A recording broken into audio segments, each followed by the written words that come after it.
भगवान को समझने के लिए शास्त्रों में यह विधि बताई गई है कि भगवान का नाम लें।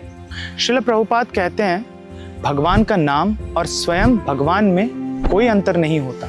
चैतन्य चरितामृता मध्य लीला अध्याय 17 श्लोक 133। नाम चिंतामणि कृष्णस चैतन्य रस विग्रह पूर्ण शुद्धो नित्य मुक्तो भिन्नत्वम नाम नामिनोः।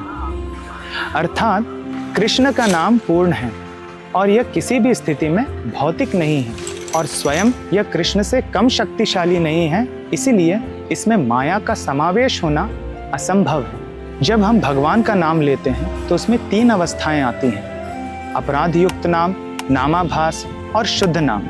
पहली अवस्था में हमारे अपराध कटते हैं, नामाभास से मनुष्य मुक्त हो जाता है और अंततः शुद्ध नाम लेने से वह भगवत प्रेम को प्राप्त हो जाता है। चैतन्य महाप्रभु कहते हैं, चेतो दर्पण मार्जनम। भगवान का नाम लेने या संकीर्तन करने से हमारे चित्त की शुद्धि होती है। इससे संबंधित हमें एक और विषय पर ध्यान देना चाहिए कि जब तक हम हिंदू, मुसलमान, इंडियन, अमेरिकन, ब्राह्मण, क्षत्रिय, वैश्य, शूद्र इन जैसी उपाधियों में बंद कर रहेंगे, तब तक झगड़े समाप्त नहीं होंगे।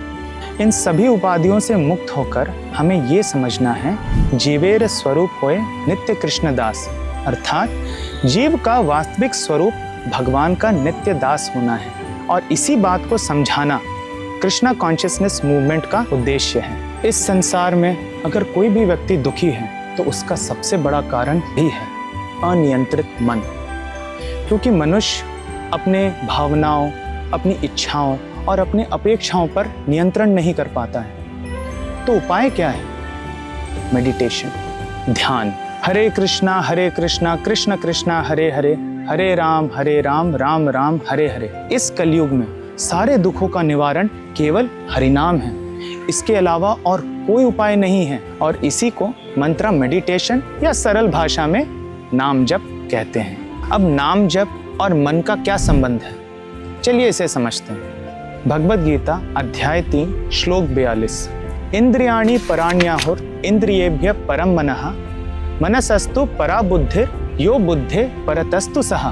अर्थात हमारी इंद्रियां यानी कि शरीर वस्तुओं को नियंत्रित करती है, हमारा मन शरीर को नियंत्रित करता है, बुद्धि मन को नियंत्रित करती है और आत्मा यानी कि मैं या आप बुद्धि को नियंत्रित करते हैं। और जब यही आत्मा दुर्बल हो जाती है तो मन नियंत्रण से बाहर हो जाता है। अब प्रश्न ये आता है कि आत्मा बल प्राप्त कहाँ से करे? हमारे शरीर को बल प्राप्त होता है भोजन से, वैसे ही आत्मा को बल प्राप्त होता है परमात्मा से, उनके नाम जप से।